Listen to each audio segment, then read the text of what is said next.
Bonjour à toutes et à tous. Je vous propose de débuter ce webinaire et je vais donc laisser la parole à Bertrand Sommier, qui est secrétaire général à la FHP et qui a donc le plaisir d'introduire ce webinaire. Bertrand? Oui, merci Marie-Claire. Bonjour à toutes et à tous.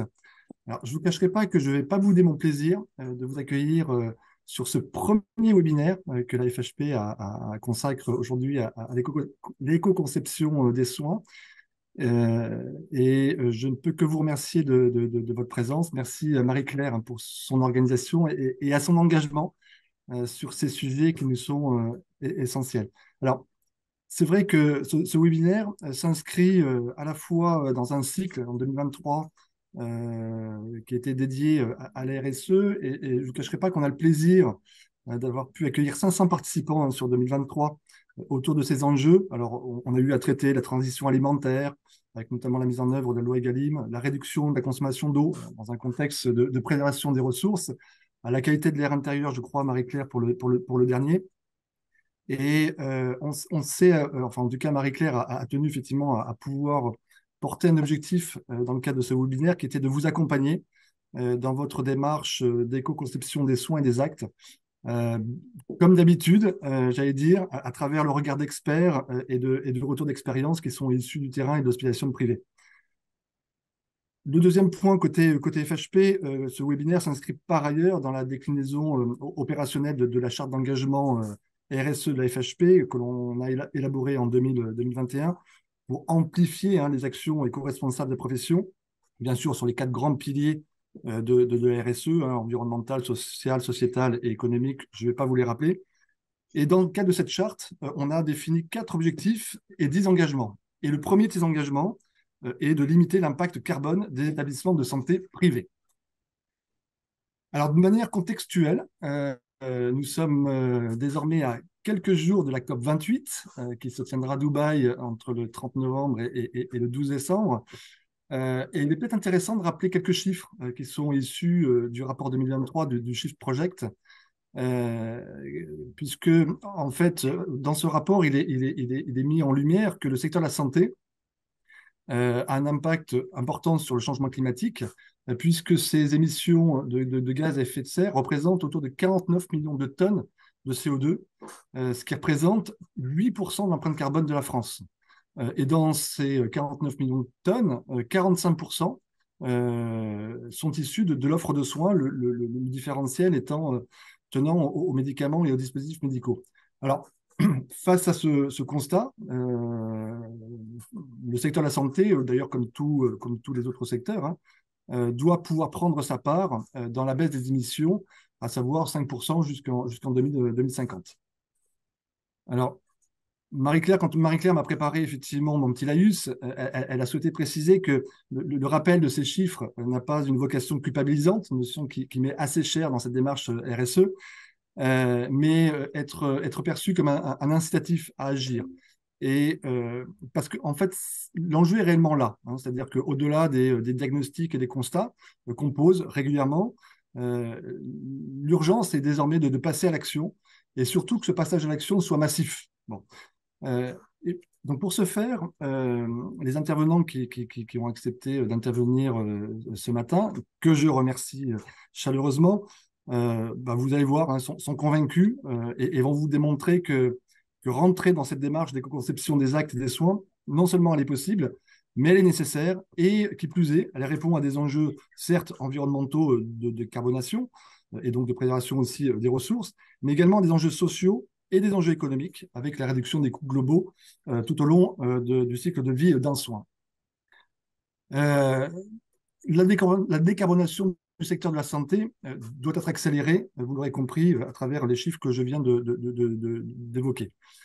Et d'ailleurs, force est de constater que c'est également l'objectif qu'a posé la feuille de route planification écologique du système de santé qui a été présentée par notre ministre Agnès Firmin-Lebaudot le 22 mai dernier, qui identifie 8 objectifs cibles pour contribuer à la recherche d'une neutralité carbone du secteur de la santé et aussi de maîtriser les risques environnementaux. Alors, je ne vais pas les reprendre, mais des questions d'achat durable, d'accompagner les pratiques vers des soins éco-responsables, de réduction et valorisation des déchets, de transport, de formation, de développer les bilans carbone, d'analyse de cycle de vie. En fait, pourquoi je vous donne un petit peu cette liste-là, c'est tout simplement parce que l'ensemble de ces sujets vont être évoqués ce matin et ensemble. Je, je- je- je vais renouveler mes remerciements aux intervenantes et aux intervenants de ce jour pour ce partage dont ils nous gratifient ce matin quant à leur expertise et à leur expérience sur le sujet, pardon. Ils vont contribuer à nous faire progresser sur l'heure et demie que nous allons partager désormais dans le cadre de ce webinaire.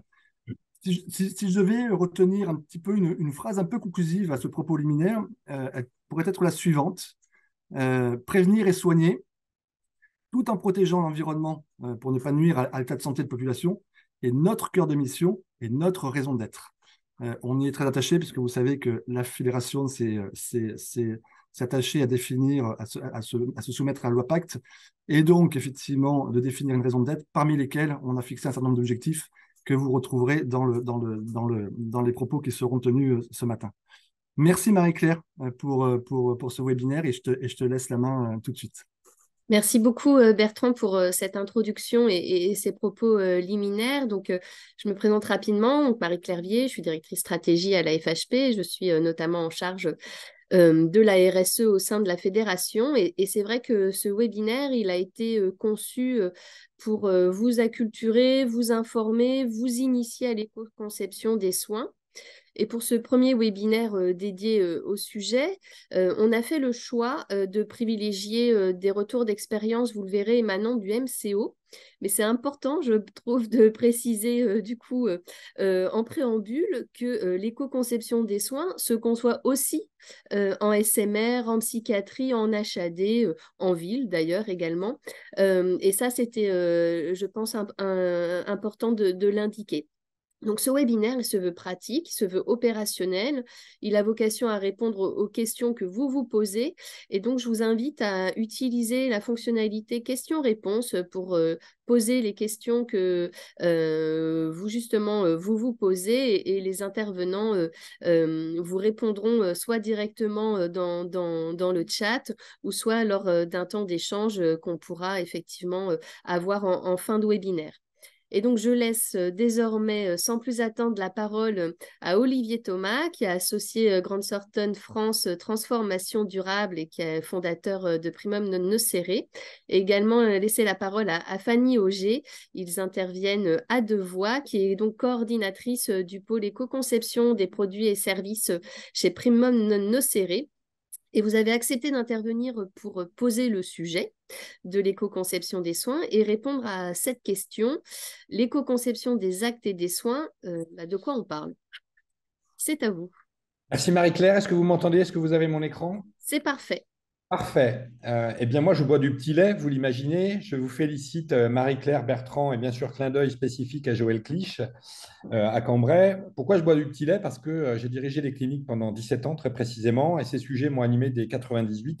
Et quand j'entends aujourd'hui que ça devient une stratégie, que ça devient une priorité pour les ministres et pour l'hospitalisation privée, eh bien, j'en suis ravi parce qu'en réalité, on va vous l'exprimer avec Fanny pendant les 30 minutes qui arrivent, l'éco-conception en santé, c'est un outil, c'est une méthodologie qui permettra demain, non pas que de décarboner, parce que le carbone, pour moi, ce n'est pas un sujet, puisqu'en plus, les données qui nous sont données aujourd'hui sont fausses, elles sont toutes erronées, puisque nous n'avons pas l'empreinte carbone des dispositifs médicaux et des médicaments. Donc tout ça est une évaluation évasive. Mais ce ne sont pas les seuls objectifs, puisqu'on a aujourd'hui trois grands défis. Le premier défi, oui, en effet, c'est de participer à la décarbonation du secteur. L'éco-conception des soins y participe. On a aussi comme défi d'améliorer les conditions humaines. L'éco-conception y participe. Et on a comme défi de préserver les ressources naturelles. Et là, on a de quoi faire. On a un gros chantier dans les cliniques privées et dans le monde de la santé. Et l'éco-conception en santé y contribue. Pour moi, il y a deux grandes thématiques. Il y a d'abord l'éco-conception des bâtiments qui nous accueillent. Parce que dans des bâtiments de soins, eh bien, on doit maîtriser l'énergie. Aujourd'hui, on sait que les bâtiments de santé sont énergivores. On peut travailler sur l'autoconsommation énergétique, ça marche très bien, il y a des quantités de financement sur le sujet. On sait aujourd'hui produire de l'énergie par plusieurs modes d'énergie alternative. Dans le secteur de la santé, pas mal d'établissements s'y sont lancés et sont en train d'y réfléchir. Dans l'éco-conception des bâtiments, on doit travailler également sur l'optimisation des consommations d'eau. On est un secteur hydrovore. Aujourd'hui, une journée d'hospitalisation d'un patient français, c'est 500 litres d'eau potable. Et dès lors que l'on met en place un plan de réduction, eh bien, on peut arriver à moins de 400 litres, aux alentours de 300-350 litres. Donc, l'optimisation des consommations d'eau dans les bâtiments de santé est, à mon sens, une priorité. Bien sûr, c'est la réduction de l'empreinte carbone lors de l'éco-conception du bâtiment ou de l'éco-rénovation, c'est la même chose. Il existe aujourd'hui des bases de données extrêmement précises dans le monde de l'immobilier, car nous connaissons l'empreinte carbone de chaque matériau de construction ou de rénovation. On peut aussi choisir en fonction de l'empreinte carbone d'un matériau. On a le sujet de l'amélioration de la qualité de l'air intérieur. Je ne fais pas plus long, il y a déjà eu un sujet là-dessus, mais enfin, c'est quand même une clé. 19 milliards d'euros de dépenses de la Sécu l'an dernier à cause de la mauvaise qualité de l'air intérieur, près de 48 000 décès prématurés, alors qu'il est très facile d'améliorer l'air intérieur des bâtiments en France. Ça fait partie aussi des priorités des bâtiments de santé. On a également tout ce qui est réduction des risques émergents. Alors derrière le mot risque émergent, on a tout ce qui peut concerner les champs électromagnétiques. On est dans des établissements qui peuvent être très émissifs. En interne, on a aussi la problématique des nanoparticules dans les matériaux de construction, avec beaucoup d'allégations trompeuses sur des matériaux de rénovation. Ça fait partie des gros sujets. L'ergonomie des postes de travail, à mon sens, n'est pas assez travaillée. Il y a des spécialistes là-dessus en France, que ce soit sur la fabrication des blocs opératoires, de l'hospitalisation ou des postes de dialyse. Ça fait partie des sujets de l'éco-conception des bâtiments et du bien-être, quelque part, de nos patients et de nos collaborateurs. La revalorisation des déchets fait partie aussi des priorités dans l'éco-conception. Pourquoi? Parce que tout simplement, dans un hôpital aujourd'hui, au sens générique du terme, on a 65 familles de déchets. 65 en moyenne en France aujourd'hui, on en traite 7, c'est-à-dire qu'on traite aujourd'hui 10% des déchets que nous produisons. Sachant que les 65 familles de déchets auxquelles nous pensons sont toutes valorisables, on peut les transformer, mais si nous n'avons pas prévu en amont des espaces et des stocks tampons, eh bien, lors de l'ouverture d'un bâtiment neuf, je l'ai vu encore récemment, on est obligé de mettre des Algeco à l'entrée pour pouvoir mettre en place des systèmes de collecte des déchets, voire de traitement sur place. Autre thématique de l'éco-conception des bâtiments, c'est tout ce qui touche les nuisances sonores et lumineuses, qui font partie aujourd'hui des nuisances sonores. On n'a pas la conscience de ça, c'est la 4e cause de dépenses de l'assurance maladie dans notre pays. Il y a donc là aussi de gros chantiers dans la conception et la maintenance de nos bâtiments. Enfin, l'éco-conception des bâtiments permet d'obtenir des avantages financiers sur le long terme avec des réductions très conséquentes de coûts et des subventions, puisqu'il en existe de plus en plus, j'en ai jamais vu autant qu'en ce moment. Et c'est un facteur d'attractivité pour le bien-être des occupants et des collaborateurs. L'éco-conception des soins, elle, appliquée aux soins lui-même ou au parcours de soins, c'est le facteur d'attractivité numéro 1 et de rétention des compétences. Les établissements qui ne se lanceront pas dans ces stratégies-là dans les années à venir, 2024-2026, auront beaucoup de mal à recruter. Pour notre part, on intervient beaucoup dans les facs, dans les écoles, dans les formations, dans les IFSI.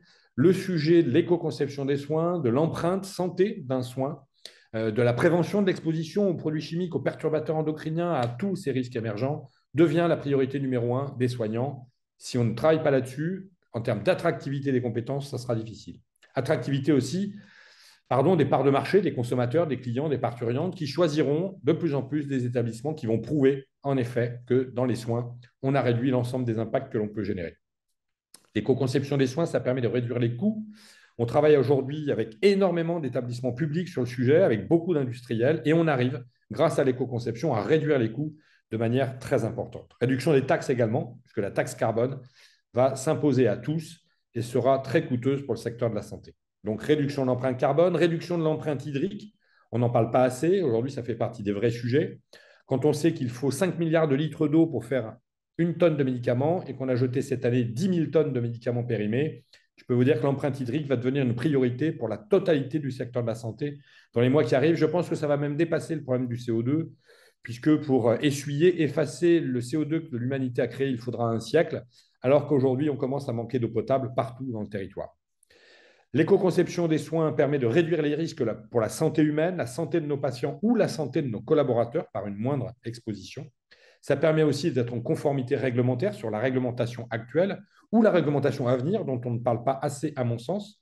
La CSRD, CS3D, SFRD, ces réglementations européennes qui vont s'appliquer à toutes les cliniques de plus de 500 salariés dès le 1er janvier et à toutes les cliniques de plus de 250 salariés à partir du 1er janvier 2026. Ce sera un tournant majeur dans l'engagement de notre secteur.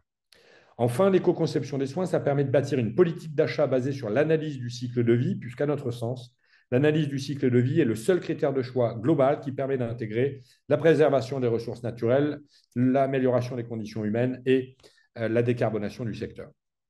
Enfin, cela illustre la responsabilité sociale et sociétale des cliniques privées.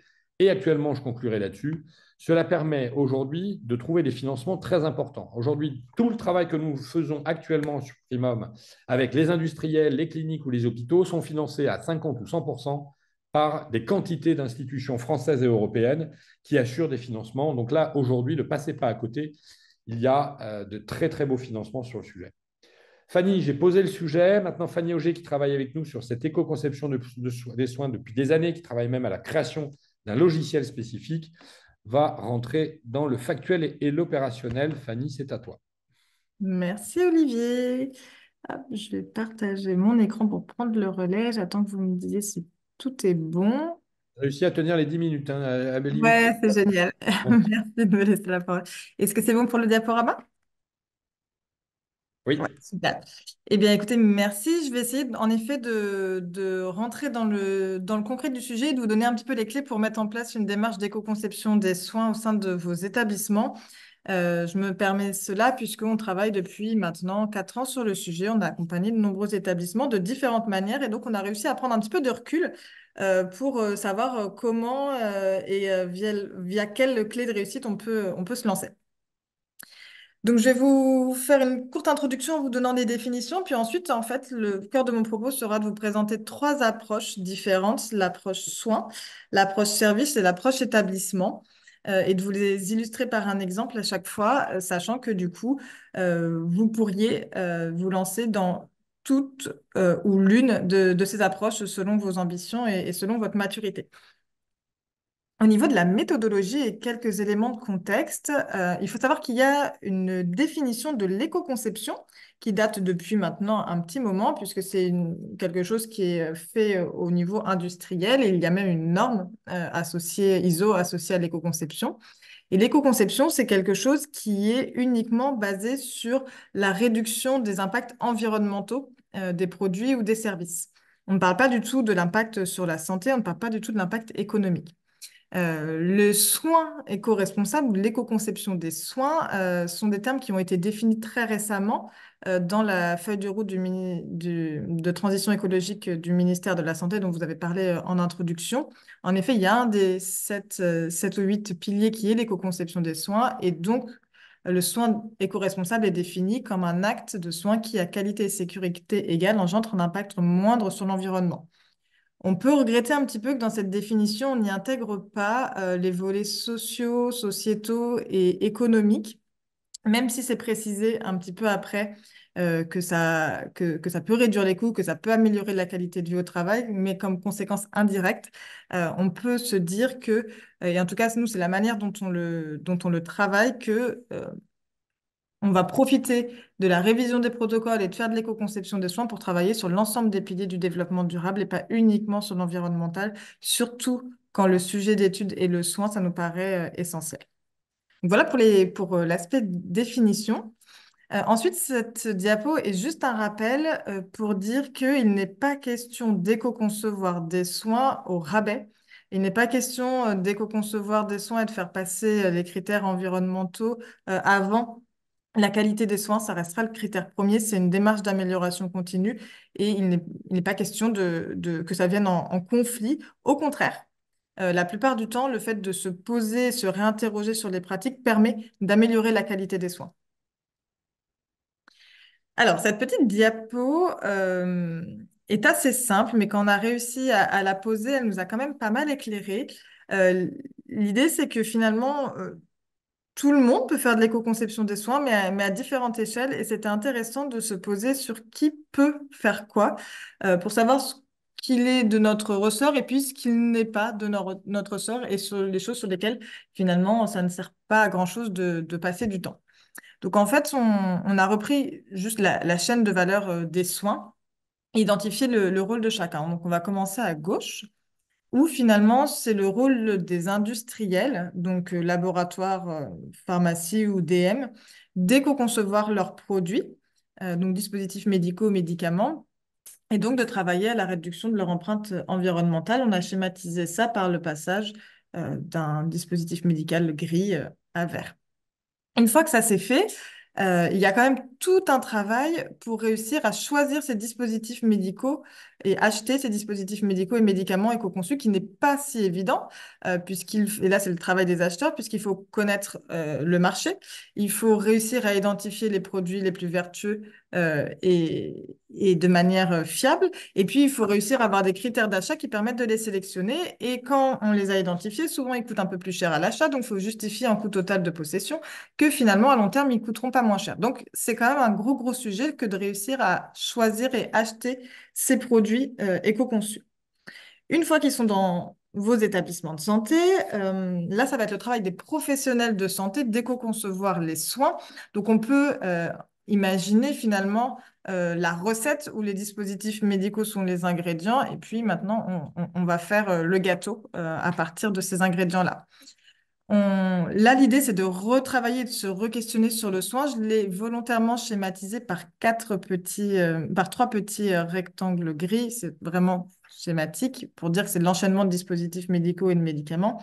Sur la version éco-conçue, vous avez vu qu'on a supprimé une case parce qu'il faut se réinterroger sur le besoin, j'y reviendrai, et on a changé le matériel. Et puis, dernière étape, une fois que les équipes ont travaillé à éco-concevoir leurs soins, eh bien, c'est un travail assez fastidieux. Et donc là, l'idée, c'est que les politiques publiques, les prescripteurs euh, et les sociétés savantes puissent valider ces soins éco-conçus d'un point de vue clinique, les promouvoir et les encourager. Il n'est pas question, et ce serait très dommageable de refaire tous l'éco-conception dans notre coin. Une fois que quelque chose a été pensé, l'idée, ce serait de le valider et de le diffuser au maximum et sans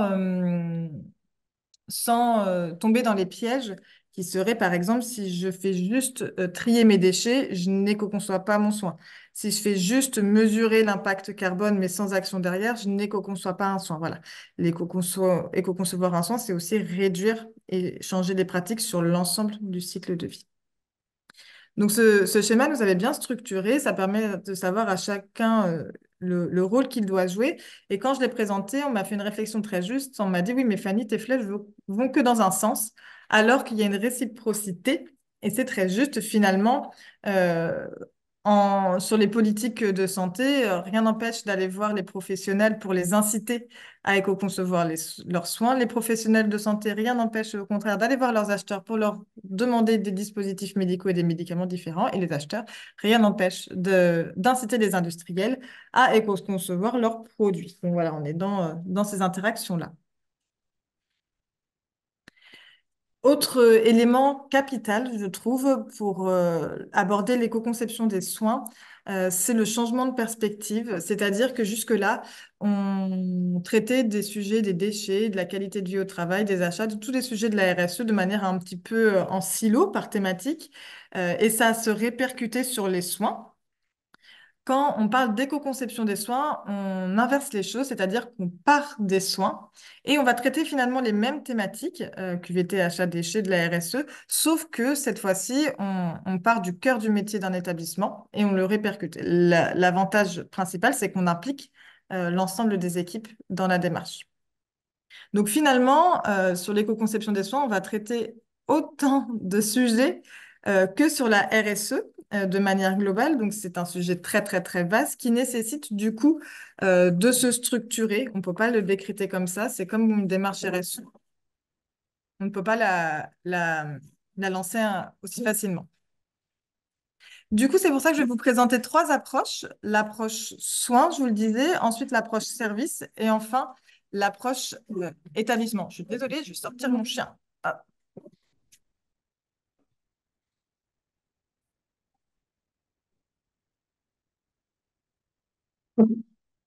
Voilà. Sur l'approche soins, l'idée, c'est de regarder l'ensemble du cycle de vie d'un soin et de procéder en plusieurs étapes. La première, c'est de le décortiquer. Donc, c'est l'image de gauche avec le téléphone éclaté. Alors, on ne compare pas, bien sûr, un son à un téléphone, mais c'est pour que vous ayez l'image mentale, où finalement, on va lister dans l'ordre chronologique toutes les étapes d'un soin, de la prescription, l'acte en lui-même, jusqu'à la traçabilité.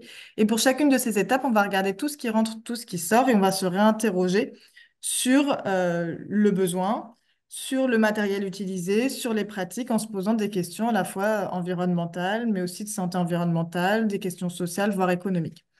À l'issue de cette phase d'analyse, où il y a plusieurs méthodes, je vous en présenterai quelques-unes tout à l'heure, on a un petit peu un plan d'action et des idées de ce que l'on pourrait faire. La deuxième étape, c'est l'éco-conception en elle-même, où là, c'est le fait de mettre en place les actions et de changer les pratiques. Et là, le point fondamental, mais qui paraît évident, c'est d'être absolument en équipe pluridisciplinaire. Des soignants tout seuls n'y arrivent pas parce qu'ils n'ont pas la main sur les protocoles. Des médecins tout seuls n'y arrivent pas.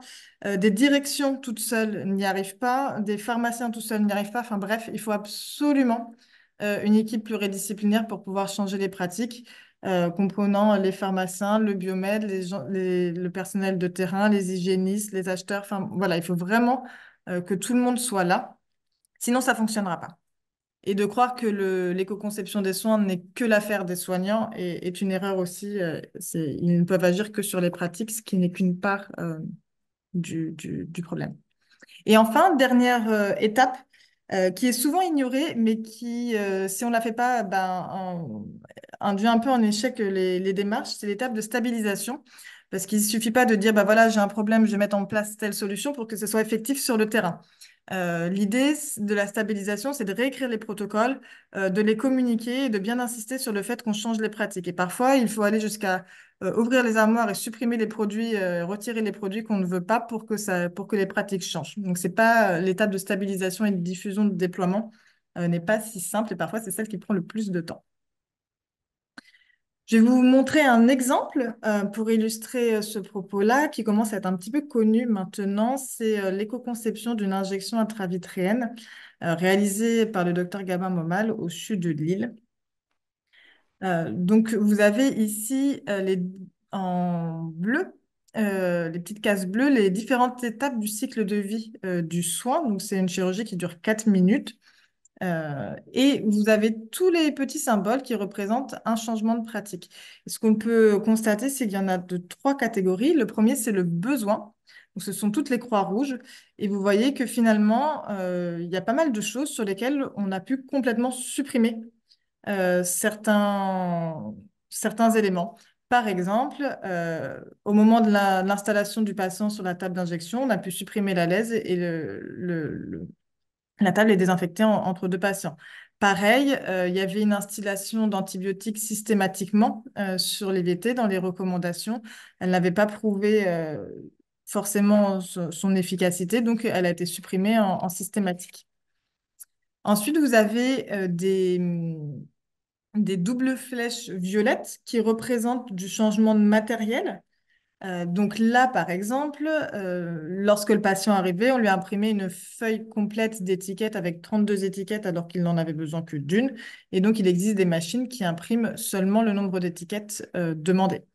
Pareil, le sérum Phi utilisé était un sérum Phi de 10 millilitres en verre qui venait des États-Unis. Il l'a remplacé par du 5 millilitres en plastique qui venait d'Europe. Et enfin, il y a des actions à mettre en place sur les pratiques. Et donc là, on peut citer par exemple la détertion, où donc, classiquement, ils avaient une cupule en plastique dans laquelle ils mettaient de la bétadine. Ils prenaient une pince. Ils avaient 3 boules de coton. Ils prenaient avec la pince une première boule de coton qu'ils trempaient dans la bétadine, badigeonnaient la paupière pour faire une première détertion. Ils recommençaient pour faire une deuxième détertion. Finalement, ils se sont dit mais qu'ils avaient des gants stériles au moment de faire ça, donc ils n'avaient pas forcément besoin de pince. Et donc, ils ont pris la boule de coton à la main. Et comme ils avaient une meilleure préhension, ils ont pu faire qu'une seule détertion de la paupière, mais beaucoup plus soigneuse. Et donc, ils ont supprimé comme ça la pince et une des 3 boules de coton du kit. Il y a aussi beaucoup de choses qui ont été revues sur le réutilisable jetable. Voilà pour cet exemple. Et ce qui est intéressant avec cette méthodologie-là, donc ce qu'on a vu jusqu'ici, en fait, il suffit, entre guillemets, de se poser et de réfléchir aux choses pour arriver à ces changements-là. Ce qui est intéressant dans les méthodologies d'analyse de cycle de vie que présentait Olivier, c'est qu'on est capable, avec certaines méthodes, de mesurer et de chiffrer ces différences. Et donc là, vous avez le résultat sur différents impacts environnementaux. Donc, on n'en a retenu que 7 sur 18 potentiels: le réchauffement climatique, la toxicité environnementale, la toxicité humaine, l'occupation des terres, les ressources minérales, les ressources fossiles et la consommation d'eau. Et vous avez à chaque fois en vert foncé l'impact de l'IVT classique versus l'impact de l'IVT éco-conçu que je viens de vous présenter. Par exemple, pour le réchauffement climatique, appliquer toutes les actions que je viens de vous présenter permet de réduire de 50% l'impact. Pour la consommation d'eau, on réduit de 80%, malgré le fait de passer certains textiles type les blouses au réutilisables ou certains DM en réutilisable avec de l'acété ou de la blanchisserie. Ce qui est intéressant aussi sur ce type d'analyse et d'éco-conception des soins, c'est pour pallier le côté culpabilisant dont vous parlez tout à l'heure. En fait, quand on améliore les pratiques et quand on mesure, on est capable de communiquer non pas sur tel soin a tel impact, mais le fait de d'éco-concevoir tel soin permet de sauver et de réduire l'impact. Et la communication est tout à fait différente en ce sens. Et donc là, on avait extrapolé euh, son étude à l'ensemble des injections intravitréennes. Et donc, on pourrait se dire que si l'ensemble des ophtalmos de France pratiquaient l'injection intravitréenne telle qu'elle a été présentée, ce qui représentait en 2019 1 200 000, mais aujourd'hui plutôt 1 500 000 opérations en France, ça permettrait de sauver l'équivalent de 20 piscines olympiques en termes de consommation d'eau chaque année, de 411 tours du monde en voiture, etc., etc. Cette méthodologie-là aussi, je me permets, fonctionne bien puisque ce que je vous disais en introduction, c'est qu'il y a des normes associées. Ça permet du coup aux médecins, aux pharmaciens de publier dans des revues scientifiques leurs travaux et donc de les embarquer beaucoup plus facilement. Donc voici pour l'approche soins. Je vais vous présenter maintenant plus rapidement l'approche service. Donc on monte un petit peu d'un cran au niveau macroscopique, qui est tout à fait intéressante aussi. L'idée est que les services, et vous aurez des présentations là-dessus tout à l'heure, donc je ne vais pas forcément trop insister, euh, peuvent eux aussi créer des projets de services, voire des projets de pôle, en y intégrant complètement l'éco-conception des soins. Et c'est un maillon assez intéressant pour faire travailler, pour fédérer les équipes autour de différents projets.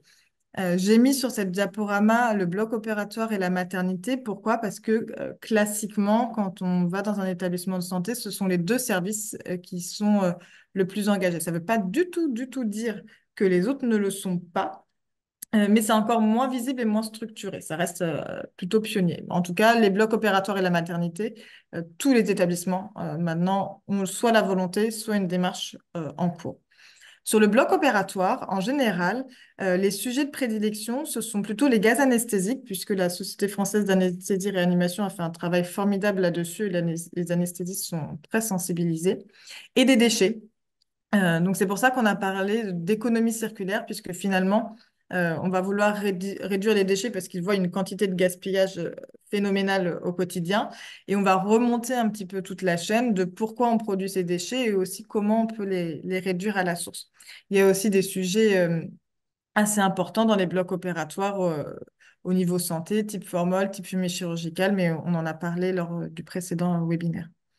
Sur les maternités et plus globalement peut-être sur les pôles femmes-mères-enfants ou parents-enfants, selon la façon dont on l'appelle, le sujet de prédilection, cette fois-ci, ça va être la santé environnementale. Donc, comment l'environnement, au sens qui nous entoure, va impacter la santé des nouveau-nés, des soignants et des parturientes, et comment on peut influencer sur les quelques jours passés à la maternité le comportement des parents revenus à domicile. Un exemple pour illustrer ceci, on a travaillé avec la maternité du CHU de Nice à la réduction de l'impact des perturbateurs endocriniens et des produits chimiques au sein de la maternité. Et on a fait un travail spécifique sur les antiseptiques.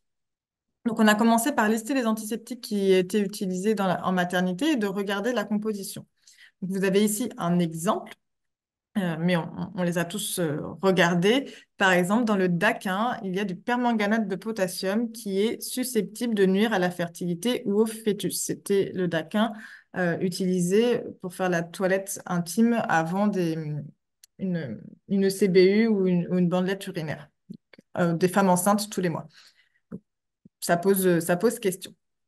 Suite à ça, ils ont relisté tous les soins dans lesquels ils utilisaient les antiseptiques. Ils se sont mis en équipe pluridisciplinaire avec les responsables de la matière, les pédiatres, les gynécos, l'hygiène, et ils se sont re-questionnés sur finalement l'utilisation des antiseptiques. Est-ce qu'elles étaient vraiment justifiées systématiquement? Et donc, vous voyez sur les différents soins, ils ont pu faire un certain nombre de changements.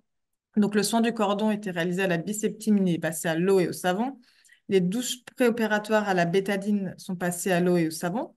L'ablation des agrafes après une césarienne, pareil, c'était fait à la bétadine. Finalement, ils se sont rendus compte qu'il y avait juste un mouvement d'extraction et qu'on ne re-rentrait pas dans l'épiderme. Et donc, ils le font après la douche de la maman, sans antiseptique.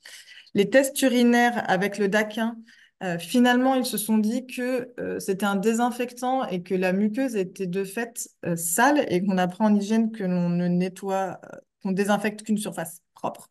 Donc, ils ont préféré faire une toilette minutieuse et bien nettoyer et du coup se passer de désinfectant. La ponction capillaire, elle était réalisée à la biseptine, elle est passée à l'eau. Et ensuite, sur les 3 derniers, on garde des antiseptiques, la ponction veineuse à la biseptine, la prise de sang, on est bien en 2 temps sur soit de la chlorhexidine alcoolique, soit de la bétadine alcoolique. Et le sondage urinaire, il était réalisé à la bétadine scrub, puis bétadine gynécologique. Il est passé à l'eau et au savon, puis à la bétadine gynécologique. Voilà, pour cet exemple-là. Et enfin, je vais conclure par l'approche établissement, qui est du coup l'approche la plus macro, mais qui nécessite d'avoir un établissement suffisamment mature et engagé sur la RSE de manière globale pour pouvoir être mené. De manière théorique, l'approche est la suivante. On commence par faire une formation sur laquelle, finalement, on apprend toutes les techniques que je viens de vous présenter, c'est-à-dire qu'on apprend à regarder la composition d'un antiseptique et de savoir s'il y a des produits dangereux, on apprend à avoir la méthodologie d'analyse de cycle de vie, on apprend à faire un coût total de possession, on apprend à se poser les bonnes questions sur le jetable réutilisable, etc. Euh, et pour pratiquer dans cette formation-là, on fait des groupes de travail où chacun travaille sur un soin, on en a 3-4 en général.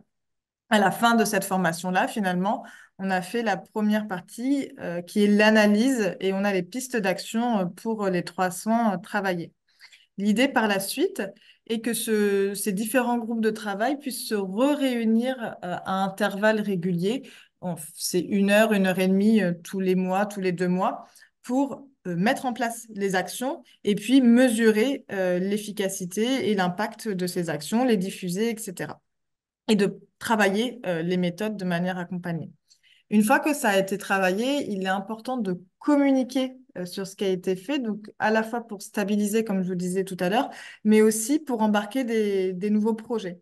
L'idée étant que lors de la formation, finalement, on est des groupes moitié-moitié, moitié fonction support, moitié soignant, pour que toutes les fonctions support de type pharmacien, ingénieur développement durable, hygiénistes, etc., connaissent et maîtrisent l'ensemble des méthodes d'éco-conception des soins et que l'autre moitié, qui est composée des soignants, des cadres de santé, des médecins, puissent finalement lever la main lorsqu'ils ont un projet et ensuite se faire accompagner par toutes les fonctions support pour réaliser leur projet. C'est un peu ça l'idée.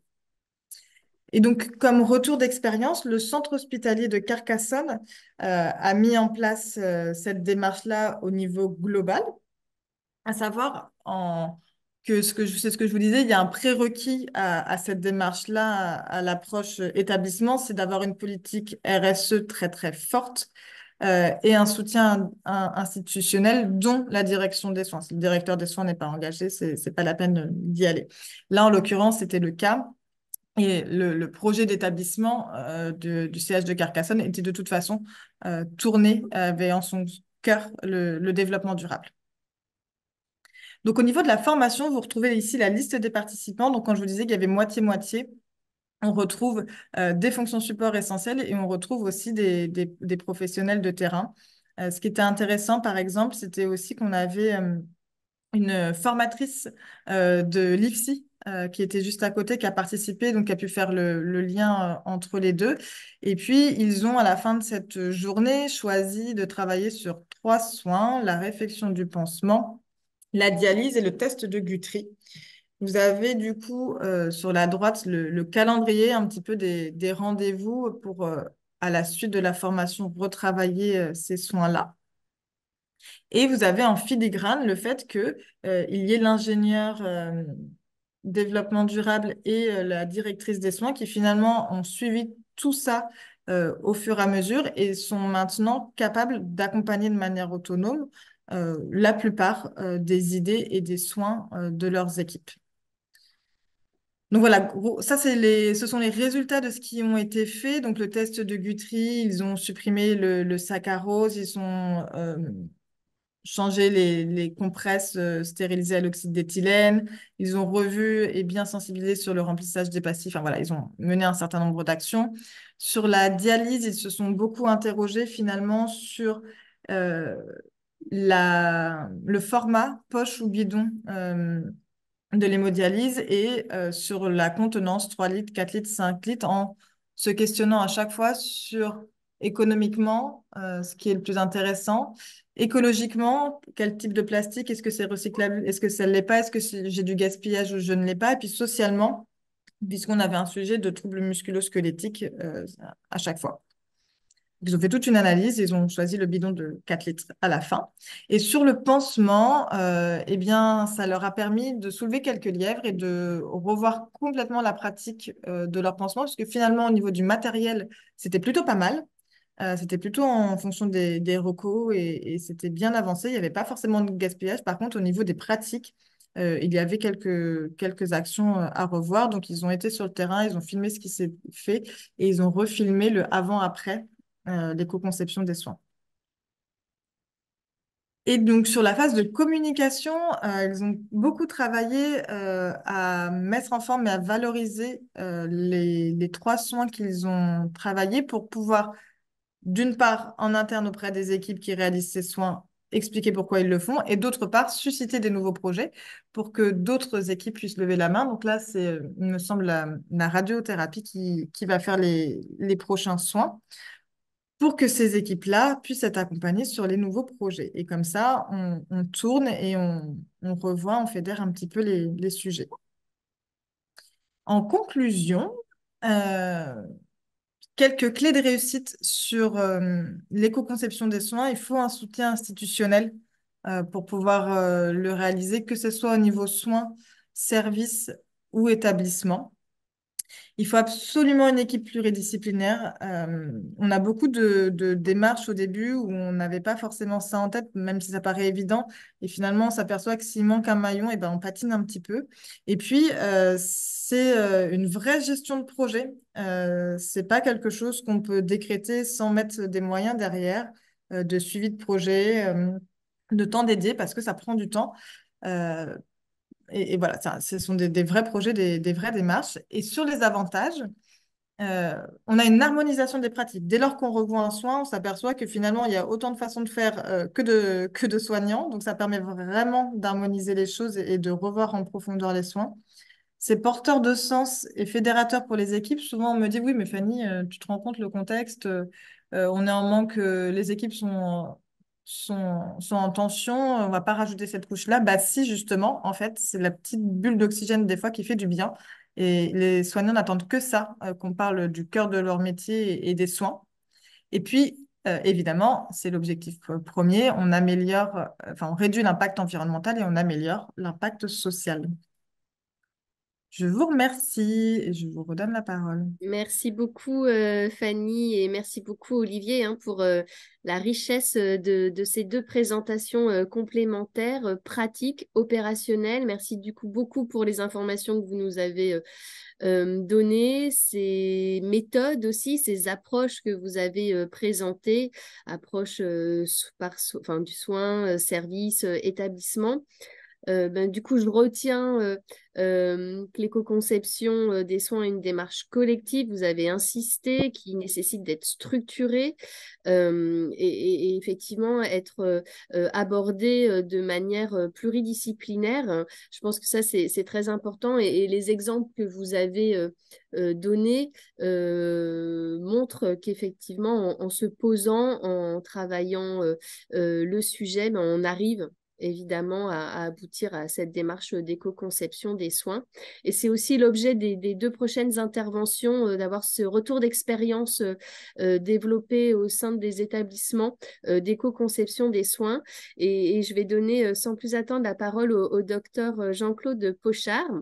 Vous êtes anesthésiste réanimateur à la clinique Aguilera à Biarritz du groupe Ramsay Santé. Vous êtes membre également du groupe développement durable de la SFAR. Et donc, docteur, vous avez accepté d'intervenir pour nous parler justement du développement durable au bloc opératoire, ou finalement comment on instaure des pratiques qui participent au développement durable et à l'éco-soin. Je vous laisse la parole. Merci. Je remercie également les organisateurs et la FHP pour la tenue de ce webinaire. Comme me disait Olivier en introduction, nous, on boit du Tillet parce que quand on a commencé il y a quelques années, c'était pas du tout la même chose. Donc, moi, je suis anesthésiste réanimateur, effectivement, à la clinique Aguilera à Biarritz, groupe Ramsay Santé. Je suis aussi donc le cofondateur du développement durable au sein de la Société française d'anesthésie en 2016. Et je fais partie du board RSE de Ramsay Santé.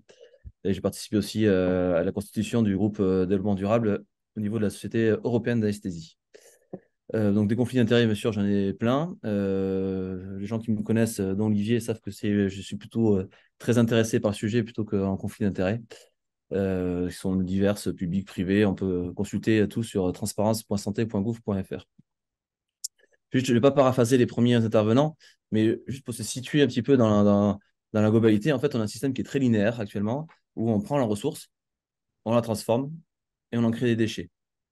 Des déchets de deux types, du CO2, donc, qui est responsable du réchauffement climatique, mais aussi de la pollution, hein, qui est un gros problème. Et nous, en fait, les médecins, le point de vue médical, c'est que la planète, on n'est pas trop inquiet pour la planète. Elle a survécu, elle en a vu d'autres. Hein. Elle était remplie de lave, elle était remplie de glace, elle a pris des météorites. Mais nous, en fait, le souci actuel, c'est plutôt un problème de santé publique, puisqu'on le voit clairement, en fait, le problème de réchauffement climatique, le problème de la pollution, le problème du système actuel fait qu'en fait, les gens sont malades. Ils sont malades parce que l'eau est malade, parce que l'environnement est malade. Donc, plus l'environnement est malade, plus les gens sont malades. Et ça, c'est un souci. Et on voit là dans les chiffres, dernière étude du Lancet 2022, en fait, la pollution en 2019, c'est 9 millions de décès. C'est un mort sur 6 sur la planète. Et c'est 3 fois plus que le sida, tuberculose et paludisme réunis. En fait, c'est un problème de santé publique. C'est un problème de santé humaine. Alors, notre part, elle est importante.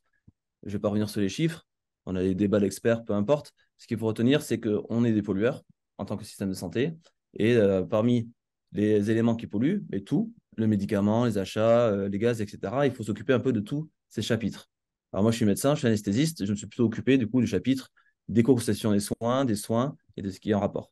L'autre chose à retenir, c'est que souvent, vous allez entendre dans les cliniques les soignants qui disent « mais moi, j'y peux rien, c'est pas moi qui achète la seringue, c'est pas moi qui fais le bâtiment, etc. » Mais en fait, quand on est au cœur du soin, quand on modifie son soin, du coup, on modifie tous les achats en amont, tous les déchets en aval. Et en fait, on est au cœur du système. Et si on change ce cœur de système, mais tout ce qui est autour, en aval et en amont, se modifie et dans le bon sens. Alors, il y a différents congrès, différents documents. Donc, ce qui est connu, là, ce qu'on cite souvent, c'est le rapport du Shift Projet sur décarboner la santé. Et ce qui est assez intéressant, c'est que c'est assez bien fait. Et dans les premières pages, il y a des tableaux où ils ont schématisé dans les différents groupes où on peut agir et comment on peut agir de façon pratique. Donc, je vous engage à les consulter. Peut-être pas regarder les chiffres parce qu'il y a toujours des débats d'experts sur les chiffres, etc. Mais ce qu'on peut faire, en tout cas, c'est dire, tiens, on peut agir pour la mobilité, on peut agir dans le domaine du médicament, on peut agir dans le domaine du gaz médicaux, etc. etc. Et si vous ne savez pas par quoi commencer, vous prenez une ligne et vous dites, tiens, je vais agir sur ça. Alors nous, on l'avait fait déjà en 2016. On avait publié à l'époque aussi avec le CD2S le guide pratique de développement durable. On avait conceptualisé un peu ce que c'est l'éco-conception des soins. Je ne vais pas y revenir, ils en ont parlé avant. Et on est arrivé jusqu'à en fait, faire des recommandations de sociétés françaises qui sont opposables au niveau médico-légal sur donc, la réduction d'impact environnemental qu'on a publié en septembre dernier. Donc, je fais partie donc, du co-auteur principal avec mon collègue, le docteur Afiani. Donc, on avait divisé un petit peu, je ne vais pas expliquer la diapositive plus que ça, c'est plus pour formatif et pour lire. Et en fait, on a divisé de façon un peu arbitraire les différents domaines auxquels on peut agir et qu'on peut voir en fait qu'on peut réduire de façon très simple. On peut refuser, on peut recycler, on peut revaloriser, etc. sur tous les domaines. Et par exemple, si je prends le gaz anesthésie, on se rend compte que finalement, on peut énormément agir. Il y a le gaz, il y a les achats, il y a les déchets, il y a les médicaments et plein d'autres, j'allais dire. Voilà. Alors, si on prend les exemples pour entrer dans le concret et pour voir un petit peu ce qu'on peut faire, toucher du doigt, que c'est en fait simple et c'est très impactant, et ce qui plaît en fait à notre génération, en tout cas à tous ceux qui veulent faire, et comme on dit, ça permet de fédérer les équipes, de recruter, d'être attractif, quoi. C'est d'ailleurs les questions qui sont posées en premier par les jeunes qui arrivent chez nous, c'est qu'est-ce que vous faites, point de vue RSE et pour la planète. Donc les gaz d'anesthésie, par exemple, donc si on prend les gaz d'anesthésie, première chose qu'il faut savoir, ce sont des gaz à effet de serre. Moi, quand j'ai fait l'internat, c'était il n'y a pas si longtemps que ça, personne ne savait que c'était des gaz à effet de serre. C'est quelque chose qu'on a maintenant mis dans la formation initiale des internes et des médecins, et ça date de 2 ans, quoi. Donc, les gaz à effet de serre, les gaz d'anesthésie, ce sont des gaz à effet de serre, et ce sont des puissants gaz à effet de serre. C'est tellement puissant que quand on fait des études macro sur, par exemple, la planète entière, sur par exemple, les bilans carbone de tous les systèmes de santé du monde, la ligne gaz d'anesthésie ou la ligne protoxyde d'azote apparaît. Vous savez, il y a des milliers de lignes de médicaments, de choses, etc. Quand il y a une seule ligne qui bip à l'échelle d'une planète, c'est qu'en fait, c'est énorme. Donc, c'est énorme. C'est, par exemple, là, si on prend les gaz fluorés qu'on utilise tous les jours en anesthésie, c'est 1,7% de tout le bilan carbone du système de santé du Royaume-Uni, etc., etc.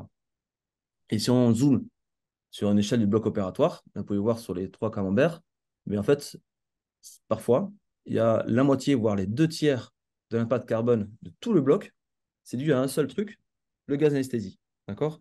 Là, on voit, c'est 3 blocs opératoires dans 3 pays différents. Le premier, c'est au Canada, le deuxième aux États-Unis, le troisième au Royaume-Uni. Et on voit clairement, en fait, il y a une grosse différence entre le Canada, les États-Unis et à droite le Royaume-Uni. Et en fait, pourquoi il y a autant de différences? Parce qu'en fait, le Royaume-Uni est assez en avance sur l'éco-conception des soins et a arrêté d'utiliser un certain gaz anesthésique qui était extrêmement polluant. Et du coup, vous voyez comment il a réduit la part d'effet de gaz à effet de serre des gaz anesthésie. Il y a bien sûr tous les autres domaines, la supply chain, l'énergie, c'est ce qu'on appelle les scopes 1, 2, 3, 4. Donc on peut agir simplement. Les gaz d'anesthésie, il faut savoir qu'en fait, on mesure une puissance de gaz à effet de serre d'un gaz, de gaz d'anesthésie, à ce qu'on appelle le PRG, le potentiel de réchauffement global. En anglais, c'est le Global Warming Potential. Et on se rend compte, en fait, des calculs, qu'un gaz qu'on utilisait tout le temps, qui s'appelle le desflurane, il est 2540 fois plus polluant que le CO2, parce que le CO2 est égal à 1. Le CO-furane, 130. J'en ai des exemples comme ça, je ne vais pas rentrer dans un débat scientifique, mais en gros, si vous utilisez un gaz, dans le desflurane, il est 20 fois plus polluant que l'autre, le sevoflurane. Et il est 2540 fois plus polluant que le CO2. Et même quand on fait ce qu'on appelle une analyse de cycle de vie, ça c'est très important, on va y revenir, on en a parlé déjà dans un topo précédent, on se rend compte qu'en fait, si on prend la somme des émissions à la fois directes des gaz à effet de serre par les gaz d'anesthésie et de la fabrication, transport, etc., eh bien, on a des gaz qui s'appellent le desflurane, qui est énormément polluant par rapport à d'autres. Donc, c'est important d'analyser l'ensemble de tout l'amont jusqu'à l'aval. Pour donner très, très schématique, si vous faites 1 heure d'anesthésie avec le gaz qui s'appelle le desflurane, c'est comme si vous conduisez à peu près 250 km. Si vous faites 1 heure d'anesthésie avec le sevoflurane, vous conduisez 15 km. Vous voyez, il y a un énorme rapport. Et ça parle aux gens. Et quand il y a énormément de différences, on se dit, tiens, il y a quelque chose. Il faut surtout ne pas être uniciste et se parler que de la planète. Il y a aussi, donc, bien sûr, les soins, l'humain, il y a aussi la sécurité du patient, il y a le social, l'économique. En fait, il faut regarder tout ça. Et même quand on regarde tout ça, on se rend compte que si sur le versant social et économique, il y a ce qu'on appelle le social cost carbone, c'est le coût social du carbone. On sait que si on émet 1 tonne de CO2 en plus, eh bien, ça va faire plus d'intempéries, plus de morts, une mortalité, etc., etc. Donc, ça va coûter plus cher à la société. Et ça, on l'a mesuré. On sait que maintenant, 1 tonne de carbone égale à ça. Donc, on se rend compte que si en fait, on utilise un gaz, justement, de desflurane à tel débit, eh bien, en fait, chaque heure, ça va nous coûter à la société tant de livres ou dollars ou euros et compagnie. versus d'autres gaz pour le versant économique social. Si on regarde le versant clinique, hein, on va essayer d'agir. Pardon, ah, il y a une diapo qui a disparu. Ouais, c'est là. On se rend compte qu'en fait, si on utilise le death run versus l'autre, ça va changer au niveau clinique entre 1 et 3 minutes le réveil du patient. Donc la question, c'est est-ce qu'on est prêt à gagner 1 minute de réveil de patient à l'échelle du bloc opératoire de la journée, etc., et polluer 20 fois plus? En fait, la réponse, c'est simple. On ne la donne pas parce que dans le médecine, on déteste qu'on dise il faut faire ça, il ne faut pas faire ça. On pose juste les questions. Et du coup, dans les recommandations de la Société française qu'on a publiées là récemment, on a dit regardez, il y a un gaz qui pollue énormément plus, l'autre moins. Les bénéfices cliniques sont près égales, mais essayons de choisir le gaz qui est le moins polluant. Vous voyez, c'est une démarche qu'on a fait. Et ces recommandations, vous pouvez les scanner là, le QR code. Et, vous avez accès. Et comme ça, c'est décliné sur toutes les façons de faire l'anesthésie générale. Alors, comment on agit? Je reviens un petit peu, excusez-moi. Souvent, on utilise en fait ce qu'on appelle les 5 R ou les 7 R. C'est un peu la démarche intellectuelle face à un bilan qui est trop gros hein, de déchets, de pollution, de gaz à effet de serre, etc. Le premier réflexe qu'on fait, c'est il faut réduire. Ensuite, on réfléchit un petit peu, peut-être qu'on peut réutiliser, peut-être qu'on peut repenser finalement notre soin, etc. Donc, cette démarche un petit peu intellectuelle qu'on retrouve partout et qui est assez intéressante en fait, pratico-pratique et quand vous commencez la démarche de développement durable. Donc, nous, par exemple, on l'a fait à l'échelle du groupe Ramsay France. Et on l'a décliné après en Europe et finalement au système mondial.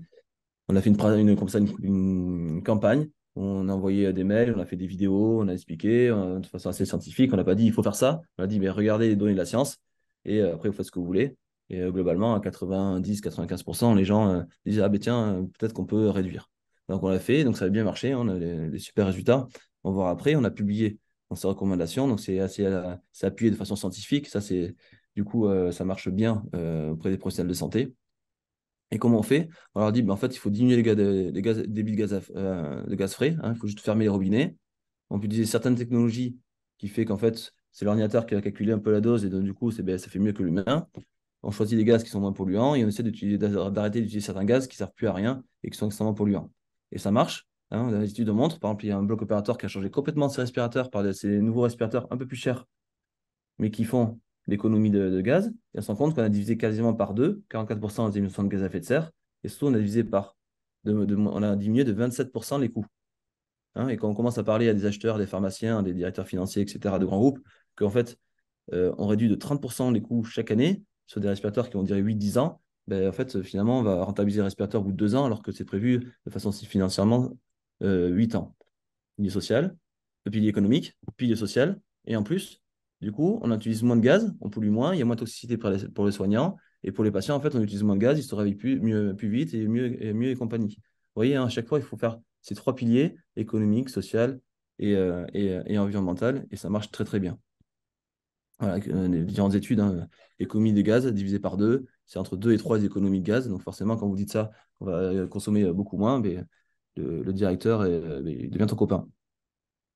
Exemple, on avait fait à Bordeaux quand j'étais interne ou jeune chef, peu importe, juste par la volonté, hein, avec zéro investissement, on était dans tous les blocs opératoires. On avait dit, ben, voyez, regardez, ça pollue les gaz, peut-être qu'on peut fermer les robinets, ça marche mieux et compagnie. Phase 1 versus phase 2, après qu'on soit passé dans les différents services, qu'on a fait des EPU, qu'on a informé les gens, ben, on a diminué entre 23 et 36% les gaz d'anesthésie. D'accord? Ça fait des économies aussi de gaz, des économies financières. Et ça permet, petit clin d'œil, à répondre aux objectifs du protocole de Kyoto 97, hein, qui disait que d'ici 2020, il faut diminuer de 30%, 20% et en 2030, 40%.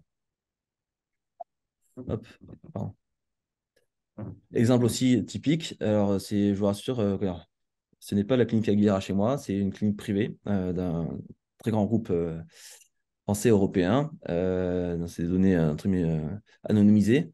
Vous voyez, hein, c'est quand on est allé voir les gens, qu'on leur dit, ben, voilà, on peut réduire notre impact environnemental, on peut réduire les coûts. Ben, les équipes qui ont été assez sensibles, elles sont passées en 2018 à en 2020 de 22% à 98% de CO, et donc sont passées en équivalent de tonnes, hein, équivalent de tonnes, de 1000 tonnes en 2018 à plus que 95. D'accord? Donc on réduit de facteur de 10 les tonnes. Et puis ça fait des économies euros. Hein. Chaque année, on économise 20 000 euros juste sur cette ligne gaz anesthésie. Donc c'est toujours Toujours bon à prendre.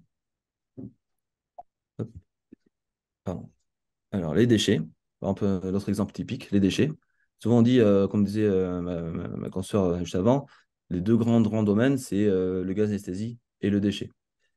Le déchet, l'hôpital est énormément pollueur. C'est 1% des déchets solides du pays, 2% des émissions de gaz à effet de serre annuelles. Le bloc opératoire, c'est 25 à 30% des déchets à l'échelle de l'hôpital, 700 000 tonnes par an. Et chaque lit, c'est à peu près 3 fois plus de déchets que par habitant. Et souvent, on dit que en moyenne, une intervention, c'est une semaine de déchets de 4 personnes à la maison. 80% des déchets sont produits avant. Mais oui, on est un pays qui produisons très très peu. Donc, toute la chaîne de production, transport est en amont. Donc, 80% des déchets, c'est en amont du patient. Ce qui est assez simple en fait dans les déchets, c'est qu'il existe de la loi. Et souvent on dit que la loi est très bien faite, mais l'application n'y est pas, hein. Alors pour les gaz, il y a des recommandations scientifiques, les gens les suivent bien. Mais là, il y a des lois qui sont plutôt âgées, entre guillemets, mais finalement, peu de personnes les connaissent et pas grand monde les applique. Il y a le Code santé publique qui définit le DASRI, 2010, modifié en 2020. DASRI est très bien défini. Sa définition est très restreinte. C'est du déchet qui contient un micro-organisme ou ce qu'on appelle les OPCT, les tranchants coupants. Mais on se rend compte qu'à l'échelle du bloc opératoire, en fait, on met des poches jaunes d'ASRI partout et on se retrouve à mettre du papier stérile d'emballage dans ce déchet parce qu'il y a des croyances comme quoi c'est dangereux ou c'est infecté. C'est une filière qui coûte extrêmement cher, soit en euros ou en CO2, donc c'est quelque chose qu'il faut agir dessus. Et le code de l'environnement, je rappelle qu'il faut maintenant valoriser les déchets, c'est depuis 2000, modifié en 2020. Il y a le décret des 5 flux, qui date maintenant il y a quelques années. Et maintenant, même, on parle de 7 flux. Voilà, le 7 flux, c'est juillet 2021, c'est rajouté à papier, bois, métaux et compagnie, la construction, le plâtre, les biodéchets, ça nous intéresse au niveau de la restauration des cliniques, et à venir, c'est pour ça que je vous en parle, les textiles, parce qu'en fait, on est très pourvoyeur de déchets textiles au niveau du bloc opératoire. On risque quoi? Ce qui est assez drôle, c'est qu'en fait, dans la loi, on risque, en fait, pour vous ne respectez pas le décret à 5 flux, bientôt le 7 et demain le 9, c'est 75 000 à 100 000 euros d'amende pour l'établissement, c'est 2 ans de prison pour le directeur. Et l'absence, par exemple, de traçabilité du circuit déchets, c'est 750 euros. Le DASRI, vous ne respectez pas strictement les normes, c'est pareil, 75 000 euros, 2 ans de prison. Voilà, je dis ça, c'est pas pour faire peur, c'est juste que en fait, c'est ce que les directeurs risquent. Alors, on ne va pas mettre des procès de directeur, c'est pas tout ça, comme ça qu'il faut le voir, mais c'est ce qui est prévu par le code d'environnement. Donc, il y a quand même un risque et une loi à respecter comme tout le monde et partout. Là où le débat et l'actualité politique fait rage, c'est qu'en fait, la loi est très bien faite, comme je vous disais. Ça définit extrêmement bien les déchets, ça définit extrêmement ce que c'est un DASRI, ça définit très bien ce que c'est un déchet industriel, etc., etc.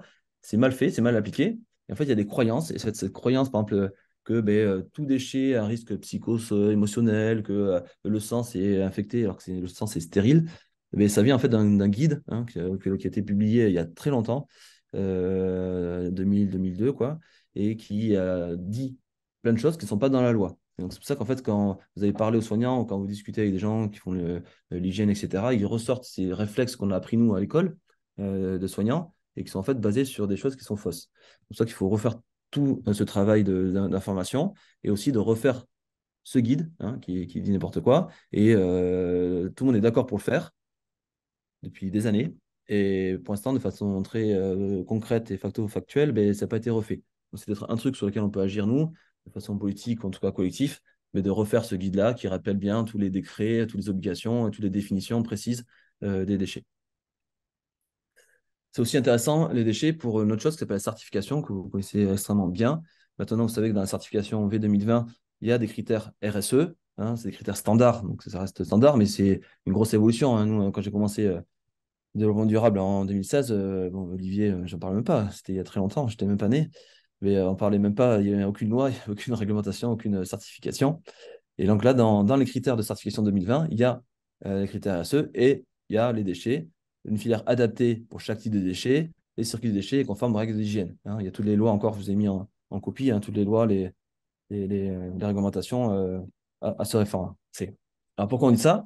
Parce qu'en fait, le diagnostic actuel, toutes les cliniques qu'on voit partout, c'est ça. C'est qu'en fait, il y a 80% qui est jeté dans les poubelles jaunes, hein, c'est le DASRI, et 20% dans la poubelle noire, on dit, ce qu'on appelait avant la DOM, maintenant ça s'appelle la DASND, déchets d'actifs de soins non dangereux. Et l'objectif, c'est de passer de cette configuration 80-20 à 20-80, d'accord? Je rappelle, par exemple, le sang n'est pas un critère DASRI, et cette poubelle jaune DASRI, c'est une filière extrêmement coûteuse en euros et en CO2, et c'est réservé des indications très précises qui sont le patient qui est infecté, hein. Même pas tous infections, mais le patient vraiment infecté. Voilà, plus d'autres trucs, hein, je ne vais pas rentrer dans les détails, mais c'est des trucs à la marge. Je rappelle donc le différentiel entre un déchet dit DAOM et DASRI, hein, c'est x6 le coût, d'accord? Et c'est à peu près 3 fois plus de CO2 parce que dans ce déchet jaune, il va falloir le transporter de façon particulière, il va falloir le désinfecter, puis pour le rebrûler à très haute température. Parfois, on le fait plusieurs fois, et puis quand on brûle quelque chose, il reste pas, il reste pas rien, hein, il reste des métaux lourds, des choses extrêmement tenaces qui s'appellent les guérettes, qui sont des trucs épouvantables qui restent des millions d'années dans l'environnement. Première chose qu'on dit souvent sur le déchet, c'est qu'en fait, le meilleur déchet, c'est celui qu'on ne crée pas, d'accord? Hein, une étude qu'on avait fait par exemple à Libourne, c'est un petit clin d'œil. Souvent, les soignants disent, ouais, mais moi, les déchets, bah, ça ne me regarde pas, c'est pas moi qui fais d'asserie, c'est pas moi qui fait la grille de déchets. Mais en fait, déjà, on s'est rendu compte que, par exemple, 25% du matériel à usage unique était sorti, jamais utilisé et jeté. Donc 25%, c'est-à-dire une seringue sur 4, une sonde sur 4, etc. 25% de ce matériel d'usage unique à 98% en plastique, produit en Chine, en Inde, transporté par bateau jusqu'en France, remis en Afrique du Nord pour être stérilisé, puis remis. 25% déjà, pris, sorti, jamais utilisé, jeté. Vous voyez, c'est déjà un levier énorme, quoi. Hein, donc ceux qui disent, mais nous, on peut pas faire, c'est pas notre ressort, mais en fait, tout le monde a sa façon de faire. Donc pour résumer, les déchets, voilà, mais réduire, meilleur tri, arrêter de gaspiller et avant de parler de recyclage, faire tout ça. C'est un peu le message que je veux faire passer. Autre sujet, pour être pratico-pratique, pour les achats, pareil, c'est toujours une chose que j'entends. Ah, mes achats, c'est pas moi qui achète, on a maintenant des centrales d'achat mondialisées, etc., etc.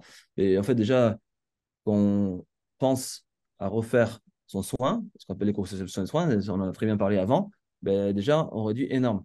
Des exemples qui ont été faits par à Nîmes ou à Avagrange sur des kits de chirurgie cataracte, ben, on s'est rendu compte qu'en fait, si on utilisait tel matériel ou de telle façon, ben, on réduisait par exemple de 80% les déchets.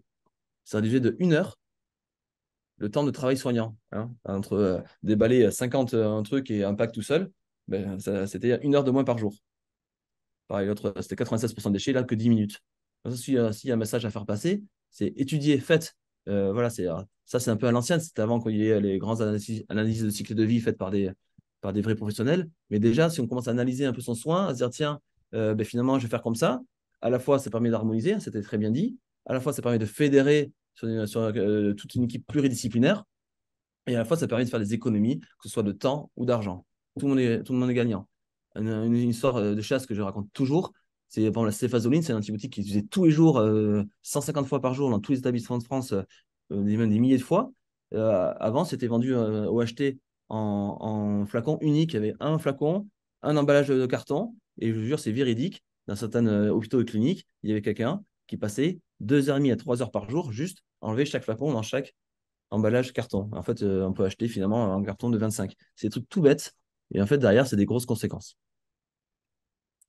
Donc, le deuxième niveau, un peu, c'est l'analyse de cycle de vie. Je ne vais pas y revenir. C'était très, très bien dit dans le topo précédent. Hein, c'est quelque chose qui est assez poussé, qu'on voit partout. C'est un truc que nous, malheureusement, médecins, on n'arrive plus à faire parce qu'il faut être maintenant assez spécialiste.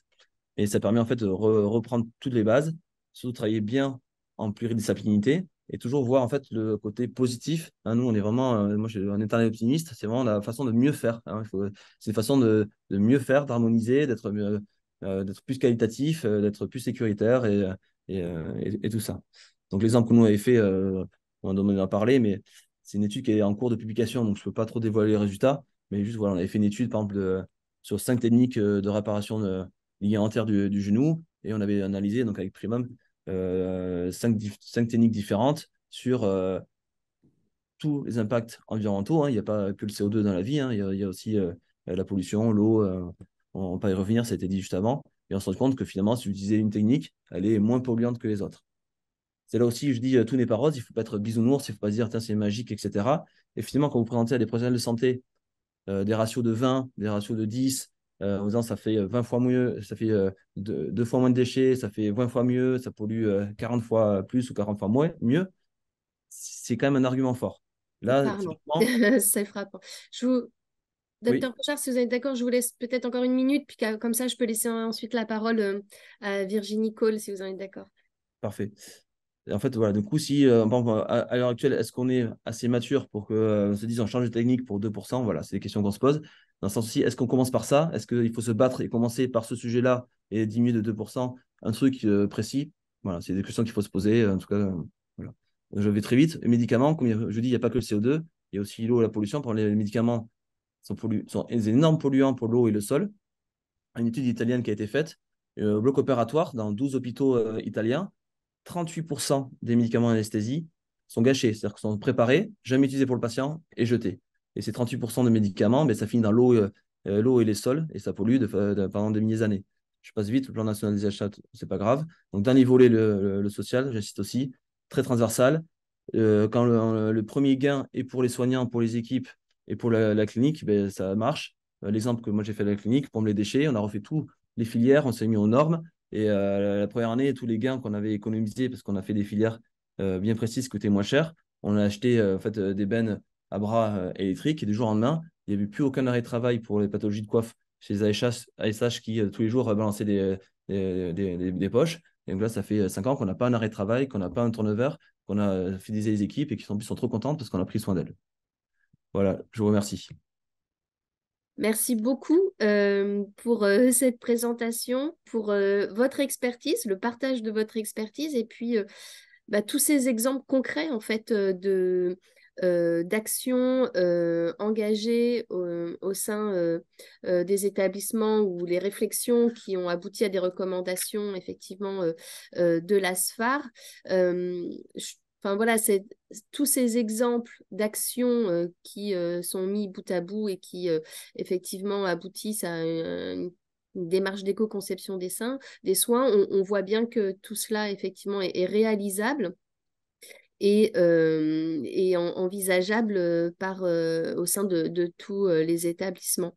Et vous avez évoqué le guide d'Astri hein, qui date et effectivement la DGS a engagé il y a maintenant plus d'un an la révision de ce guide et la FHP a participé en tout cas aux travaux et vraisemblablement le guide nous a été annoncé pour début 2024. Donc voilà, devrait être publié à ce moment-là. Je laisse désormais, encore merci, hein, docteur, pour cette présentation et je laisse maintenant la parole à Virginie Cole. Vous êtes directrice de la maternité Santa Maria à Nice et vous avez accepté de participer à ce webinaire pour nous partager finalement la démarche que vous avez initiée, me semble-t-il, fin 2021 d'éco-responsabilité de la maternité et je vous laisse donc la parole. Merci beaucoup.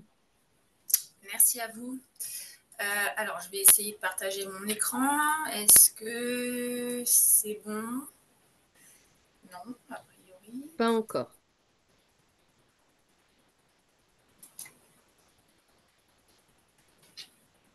C'est mieux? Non, il faut cliquer sur partager l'écran ou sinon peut-être euh, on prendra la main si besoin. Il semblait avoir cliqué sur partager l'écran, mais... Oui, au besoin, on peut s'en occuper, hein. Vas-y, Océane, du coup, peut-être. Désolée, hein. Pas de Je souci. suis beaucoup moins rodée que les autres participants. Ça n'est pas une difficulté. L'intérêt de ces webinaires, c'est de donner la parole aux établissements adhérents et voilà, tous les établissements n'ont pas rompu à l'exercice et c'est bien normal. Donc, Ça fonctionne bien? C'est bon pour moi, je le vois. Donc, parfait. voilà, c'est parfait. Je me présente rapidement. Donc, je suis la directrice de la Polyclinique Santa Maria Maternité Cantis. On est un établissement sur Nice et en fait, je souhaitais participer pour faire un retour sur l'expérience qu'on a conduite dans notre établissement, comment on est rentré dans la démarche et qu'est-ce qu'on en a retiré, quels sont les freins et d'être un petit peu voilà, très sur le retour d'expérience terrain, beaucoup moins scientifique que les autres intervenants, mais on va essayer de vous faire un retour plus classique. Donc la Polyclinique Santa Maria, c'est une grosse maternité. Elle est issue en fait de la fusion en 2021 de la maternité de Santa Maria qui faisait à peu près 2300 naissances avec celle de Saint-Georges. En 2002, on en fait 3400 naissances. Actuellement, on est donc certifié haute qualité des soins sur la dernière itération de la certification. La maternité est assez grosse, on a 58 lits, 8 salles, 2 blocs de césarienne. La chirurgie, on tourne surtout sur de la chirurgie autour de la chirurgie de la femme, de la gynéco, du viscéral et de l'urologie, mais très axé sur ce type de pathologie, donc de femmes et mères. Donc, la démarche s'est instaurée plus sur la maternité, qui est un peu notre cœur de métier et sur lequel on va dire qu'on a peut-être plus de sensibilité du fait de la maman, du nouveau-né, qui sont, entre guillemets, à protéger dans le cadre de la naissance. Donc, c'est comme ça qu'on est un petit peu rentré dans la démarche. Et on s'est fait accompagner grâce à l'Agence régionale de santé et à Primum non nocere sur un état des lieux. Où est-ce qu'on en était, qu'est-ce qu'on faisait sans vraiment être rentré dans une démarche, quels étaient les points qu'on allait pouvoir améliorer de façon très rapide parce que finalement, on avait quand même des pratiques qui étaient plutôt satisfaisantes. Quels étaient les axes sur lesquels on était vraiment très, très loin. Donc, c'est vrai que cet accompagnement nous a permis vraiment de mettre les bases, de faire les fondations et de définir avec le groupe de travail qu'on avait instauré les actions qu'on allait mener parce que finalement, pour que les équipes adhèrent, il faut quand même qu'on ait des résultats, qu'on n'ait pas l'impression de travailler sans voir jamais arriver la fin. Donc, c'est comme ça qu'on a commencé. On a commencé en se disant, sur tel axe, on n'est pas très, très loin. En mettant quelques mesures en place, on va pouvoir faire avancer notre curseur de 40% où on est classé aujourd'hui à 75-80% de taux de satisfaction sur ce critère-là. Donc, voilà comment on est rentré dans la démarche en définissant finalement nos champs d'action à travers l'accompagnement fait par Primum non nocere. Donc, on a travaillé finalement sur les axes qui sont présentés, la gouvernance, la relation aux patients, les achats durables, l'hygiène des locaux, la qualité et la gestion des risques, des soins. Et sur tous ces domaines-là, on a choisi des actions qui nous semblaient être facilement accessibles. Donc, pour rentrer dans le système, il faut impérativement former une équipe qui va être une équipe de pilotage. Il faut que la gouvernance soit à l'intérieur. Donc, pour ma part, j'ai été très investie dans cette démarche-là et je pense que les directions doivent s'investir si on veut voir aboutir le projet. Sinon, ça capote très vite. Et après, on a beaucoup travaillé sur le faire savoir. C'est-à-dire qu'on a fait des staffs avec nos médecins pour leur expliquer qu'on rentrait dans cette démarche-là, qu'est-ce qu'on comptait faire, quel était le projet du service et quelles étaient les actions qu'on allait mener. On l'a fait aussi avec les sages-femmes libérales de ville, parce que c'est les premiers interlocuteurs que nos patientes voient avant d'arriver à la maternité. Donc, pour qu'elles sachent un petit peu les démarches qui étaient instaurées à l'intérieur de la maternité, qu'elles soient associées et qu'elles puissent être aussi promoteurs de tout ça en amont en amont de l'hospitalisation à proprement parler. Et puis évidemment, les communications classiques à travers les réseaux sociaux pour expliquer la démarche de l'établissement. Donc ça s'est assorti de mise en place d'ateliers qu'on a proposés gratuitement aux mamans pour leur expliquer ce que c'était que la démarche RSE, qu'est-ce qu'il allait falloir mettre en place, qu'est-ce que c'était que les perturbateurs endocriniens, comment elles devaient repérer tous ces éléments-là afin de assurer la santé et l'environnement le plus propre possible pour le bébé, c'est-à-dire au niveau de la chambre, au niveau des produits, des médicaments, des nettoyants, enfin de tout ce qui va autour de l'enfant et de son environnement. Donc ces ateliers, alors on a eu du mal au démarrage parce qu'on avait appelé ça atelier perturbateurs endocrinaux. Alors ça parlait à personne. Donc on a retravaillé sur notre communication sur ce type d'atelier pour les rendre plus attractifs et que les patientes s'y inscrivent. Aujourd'hui, on a à peu près une patiente sur 2 qui vient faire un atelier sur les perturbateurs avant son accouchement à la polyclinique. Donc, on est très content de pouvoir initier la démarche vraiment en amont.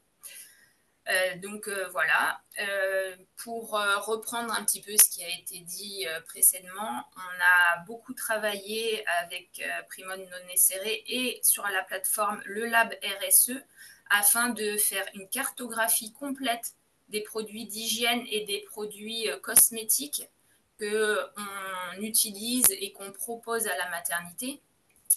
Donc, c'est là qu'on s'est rendu compte que certains éléments n'étaient pas du tout en adéquation. Donc, on les a purement et simplement enlevés, substitués par d'autres éléments qui étaient meilleurs. Et donc, cette cartographie complète qu'on a engagée a permis vraiment de changer pas mal de nos habitudes. On a fait simplement, enlever et substituer. On a beaucoup travaillé aussi sur les bouteilles d'eau en plastique. On avait une consommation de bouteilles d'eau cristalline qui était distribuée dans toutes les chambres 2 fois par jour à toutes nos mamans. C'était colossal. Donc, une production de bouteilles en plastique absolument infernale. Et donc, on a pris le choix d'enlever complètement les bouteilles. On les garde que pour des cas très particuliers. Et par contre, on a mis des carafes et des verres dans toutes nos chambres. Et donc, pour les patients, avec un petit set de table en papier qui explique pourquoi on a mis en place la carafe et le verre, quel est l'intérêt pour l'environnement et toute la démarche dans laquelle on est. Et en fait, on a eu de la part des patients aucun frein à utiliser la carafe et les verres, comme on peut avoir aussi finalement dans les hôtels où souvent on a des verres en verre et on n'a pas du plastique ou des cartons un peu partout. Pour qu'on puisse appuyer cette démarche, en plus d'être au niveau du patient, on l'a conduite aussi au niveau des collaborateurs. On leur a offert à tous des gourdes siglées Cantis, donc, et un élément d'image qui va parler du groupe, mais qui va permettre aussi de ne pas se trimballer avec des bouteilles en plastique dans les services. Donc, tous les collaborateurs ont eu ce type de goodies qu'ils ont pu utiliser. Et donc, l'action a été menée en parallèle sur les patients avec la carafe et le verre et sur les collaborateurs avec la mise en place des gourdes réutilisables. Voilà à peu près. Je voulais alors vous parler donc sur l'éco-conception du soin, de vous faire un retour d'expérience sur ce qu'on a mis en place, pourquoi on a eu des difficultés, et alors que ça semblait être quelque chose de très facile. On a mis en place donc le nettoyage des soins du cordon à l'eau et au savon. On a supprimé la biseptine, on s'était inspiré de publications qu'il y avait déjà eu dans d'autres établissements. Et on a mis ça, on a réécrit la procédure et on a mis en place. Sauf que on s'est rendu compte que c'est pas le tout. On a des chocs de génération dans nos pédiatres, des pédiatres qui sont en poste depuis longtemps et qui ont des pratiques et des habitudes, etc., qui étaient convaincus que le nettoyage le soin du cordon à la biseptine, c'était un impératif. Et la jeune génération qui a adhéré au projet, qui était moteur, etc. Le souci, c'est que finalement, il y avait une distorsion. À la suite de quoi on a eu un cordon qui a mal cicatrisé, etc. Levé de bouclier des pédiatres qui avaient même quelques habitudes. Vous voyez, votre eau et savon, c'est pas satisfaisant, etc.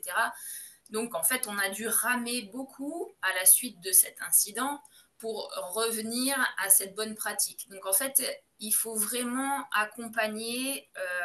Il ne suffit pas de réécrire la procédure et de la pousser comme ça en disant, bon, bah, maintenant, on a changé, c'est ça.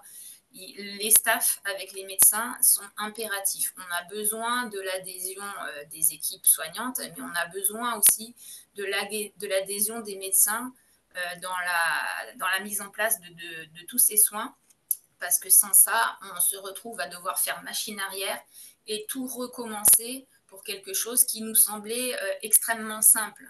Donc voilà un petit peu les retours d'expérience qu'on a eu à ce sujet-là. Du coup, sur l'autre expérimentation qu'on a mise en place, le nettoyage des sols sans produits chimiques, avec de l'eau et des microfibres, on a été beaucoup plus vigilant. On a fait travailler donc le CLIN avec le président du CLIN, l'hygiéniste, sur toute cette démarche-là.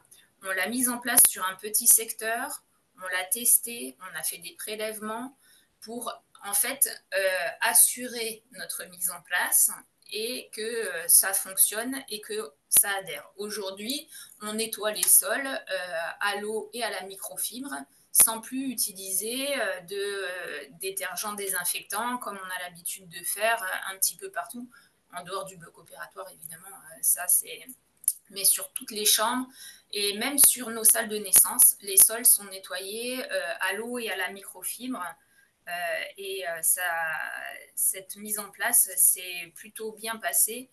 Du fait de la mauvaise expérience qu'on avait eue sur le cordon, on a été plus vigilant d'y associer toutes les parties de façon à ce que chacun se sente concerné. Voilà un petit peu et très rapidement ce qu'on a mis en place à l'intérieur de notre établissement.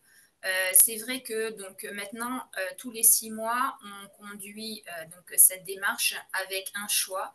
On choisit un sujet qui va être traité, soit en relation patient, soit en achat durable, soit sur le bâtiment. En fonction des secteurs, on décide une action. Et donc, tous les 6 mois, on évalue, est-ce qu'on a atteint notre objectif, etc. Oui, très bien, on choisit une autre action. Et c'est comme ça qu'on fait vivre la démarche petit à petit. On s'appuie beaucoup sur tout ce qui est disponible. Il y a énormément de choses qui sont disponibles parce que forcément, on n'a pas d'experts sur place, etc. Mais c'est vrai qu'on peut se faire accompagner et avoir finalement suffisamment d'outils. Ça ne consomme pas trop de temps, ça en consomme un peu, mais ça crée vraiment des synergies et ça permet d'avoir au sein de l'établissement des projets et des actions qui sont menées de façon globale par l'ensemble des équipes. Voilà pour notre retour d'expérience sur la Polyclinique Santa Maria. Je suis à votre disposition si vous avez des questions pratiques. Merci beaucoup Virginie pour ce retour d'expérience qui est terrain, qui est pratique et qui montre l'importance effectivement d'embarquer, comme cela a été dit aussi précédemment, d'embarquer l'ensemble des professionnels, des directions, en tout cas d'avoir une approche pluridisciplinaire. Ce que je retiens aussi finalement, c'est que quand on parle d'éco-conception des soins, finalement, ça relève d'une approche pragmatique. Et donc, quand on parle d'approche pragmatique, ben, c'est des approches réalistes, réalisables. Et ça, c'est aussi important d'avoir cela en tête. Il y a une question qui a été posée dans le chat sur les aides financières pour ces démarches d'éco-conception. Donc, je ne sais pas si parmi vous, Olivier, vous souhaitez y répondre. Et puis ensuite, je donnerai la parole au docteur Clich pour la conclusion du webinaire. Oui, en effet, le micro est rallumé, oui. Alors, en fonction du statut de la région, il y a plein de critères en fait, hein. Donc, c'est pas, on ne peut pas faire un copier-coller, mais aujourd'hui, il y a plusieurs types de financement, du côté de l'ADEME, du côté de la BPI, du côté des régions, du côté des OPCO. Nous, il faut savoir qu'actuellement, tout ce qu'on vous a présenté avec Fanny, eh bien, c'est le fruit de ce qu'on a fait comme étude en éco-conception. On doit en avoir à peu près 25 en cours, que ce soit chez les industriels ou des établissements. Quasiment 100% sont payés par des tiers. C'est très rare qu'un établissement nous paye en direct. Donc, en fonction de la région dans laquelle vous êtes, votre statut, l'appartenance à un groupe ou pas, il y a plusieurs critères, eh bien, vous pouvez bénéficier de financement, notamment du côté de la BPI. Mais encore une fois, ça dépend de votre statut, si vous faites partie d'un groupe ou pas, il y a plusieurs conditions. Mais sachez qu'aujourd'hui, il y a des financements importants sur ces sujets-là. Je vais même vous dire autrement, on peut même faire un webinaire spécifique, si vous voulez, Marie-Claire. Je n'ai jamais vu autant d'argent sur ces sujets-là. Sur tous les sujets de la transition énergétique, écologique, sur tout ce qui touche l'eau, l'air, l'énergie, la transition, l'éco-conception, il y a vraiment beaucoup de moyens, il faut aller les chercher. Voilà. Oui, bah c'est ce qu'on avait vu lorsqu'on avait fait notre webinaire cette année sur la réduction de la consommation en eau. On avait fait intervenir une agence de l'eau, Seine-Normandie, et qui avait dit, mais nous, on ne finance pas suffisamment le secteur de la santé. On a des subventions, elles augmentent en plus, et finalement, on n'a pas de projet à soutenir, avec tout de même une précision, c'est que souvent, ils subventionnent de manière prioritaire les actions groupées. Et donc, c'est aussi important d'avoir aussi une réflexion territoriale, régionale au sein de groupes, ou quand les établissements n'appartiennent pas à un groupe, et bien justement de se regrouper. Et là, vous pouvez mobiliser les FHP régionales sur le sujet. Oui, c'est une clé. L'action groupée est une clé aujourd'hui. Les agences que je viens de citer n'aiment pas les actions individualisées. Ils n'ont pas le temps, C'est ils n'ont ça. pas les ressources humaines. En revanche, si à l'échelle d'une région comme PACA, Occitanie, j'ai des projets comme ça avec le médico-social, je vous le dis, pourquoi pas imaginer sur PACA et Occitanie faire en sorte que ça soit médico-social et sanitaire.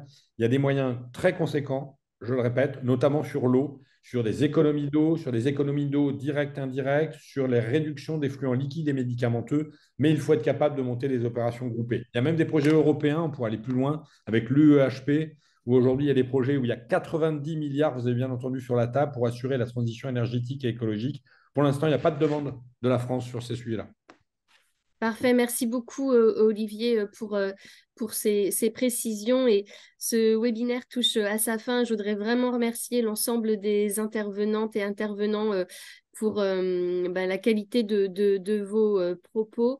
J'espère que c'est un webinaire qui aura été utile aux établissements participants, et il revient désormais au docteur Joël Clich, en sa qualité de président du groupe de travail RSE de la FHP, de conclure l'événement. Je vous laisse la parole, docteur. Merci Marie-Claire, mais c'est vraiment d'abord un plaisir de vous écouter, parce que c'était quand même une décision des instances de la FHP, mais il y a plus de 10 ans maintenant, de décider de faire un groupe développement durable en santé et responsabilité sociétale des entreprises. Et je pense que vous, Marie-Claire, vous êtes là pour coordonner tout ça, et c'est un grand plaisir. On voit bien que l'éco-conception est un soin qui n'a plus rien qu'à médecine d'antan. Mais je rejoins ce qu'on disait tout à l'heure sur le cordon ombilical. Il est évident que le bon savon de Marseille et puis l'huile de coude, ça marche bien aussi, hein. Et effectivement, je crois que pendant très longtemps, On a utilisé des produits parce qu'on pensait que c'était les meilleurs.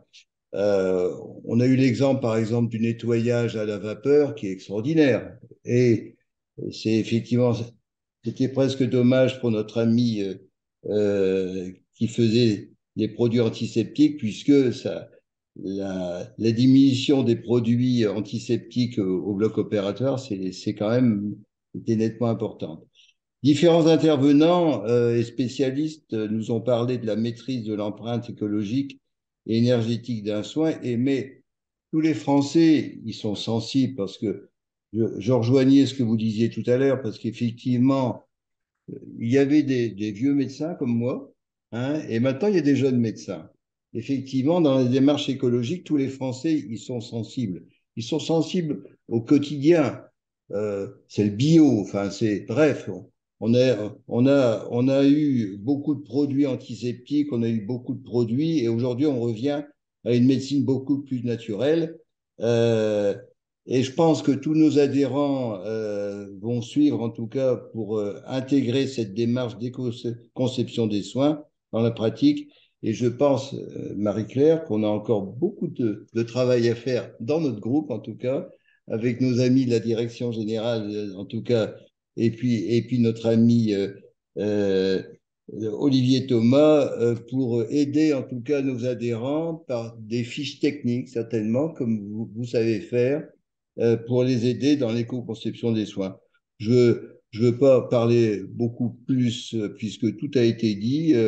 Démarche très intéressante. Merci pour la qualité des explications. Hein, j'ai appris encore beaucoup de choses. Et puis, on est prêt, bien sûr, à continuer à vous suivre dans tout cela. Merci, en tout cas. Merci beaucoup. Au revoir et très bonne journée. Au